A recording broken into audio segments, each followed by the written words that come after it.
आज आपण करणार आहोत अंडी फोडून अंड्याचं सार किंवा अंड्याचं सांबार। त्यासाठी आपल्याला वाटण करावं लागेल। त्यासाठी कांदा घ्यायचा आहे। कांदा थोडासा परतून झाल्यानंतर त्यात लसूण आलं टाकायचं, नंतर टोमॅटो टाकायचं।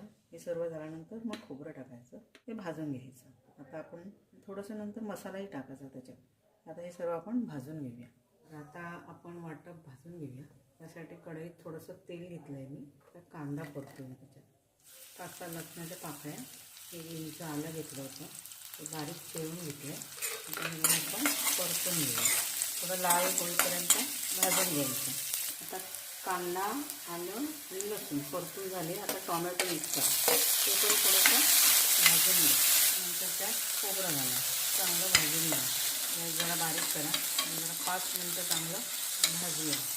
आता हे बघा भाजून झालं आहे। त्यात आपण कोथिंबीर घ्या, ते पण जरा असं परतून घ्यायचं। आता हे आपल्याला मिक्सरला वाटून घ्यायचं। आता कढई आपण तापत ठेवले, फोडणीला तेल घालू, कांदा नंतर परतून घ्या, लाल होईपर्यंत परता। थोडा कढीपत्ता,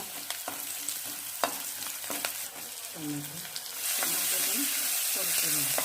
टोमॅटो परतल्यानंतर गरम मसाला, थोडा तिखट मसाला, मीठ थोडं परतून त्यात वाटलेलं तापत मिक्स करा।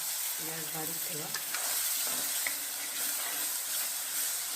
2 मिनटं झाकून ठेवा। 2 मिनटानंतर आता जे पाणी उरलं ते आपण मिक्स करू।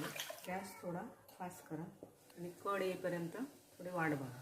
कढ आली की आपण त्यात अंडं फोडून एक एक टाकायचं। आता आपल्या सांबाराला कढ आलेला आहे। आता अंडं फोडूया, अलगद सोडा। बस 2 मिनटं थांबायचं आहे, लगेच दुसरं अंडं सोडायचं नाही। तर दुसरं अंडं फोडूया, त्याच्यावरतीच नाही फोडायचं, साईडला फोडा। आपल्याला अंदाज पाहिजे कुठे अंडं आपलं पहिलं फोडलं ते। तिसरं अंडं फोडूया, चौथं अंडं फोडूया। बघा इथे इथे इथे आणि इथे 4 ठिकाणी मी घेतलेलं आहे।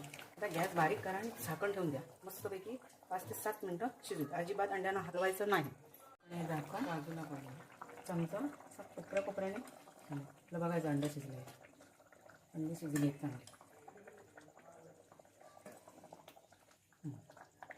आपला रस्सा तयार आहे। आपण त्याच्यावरती कोथिंबीर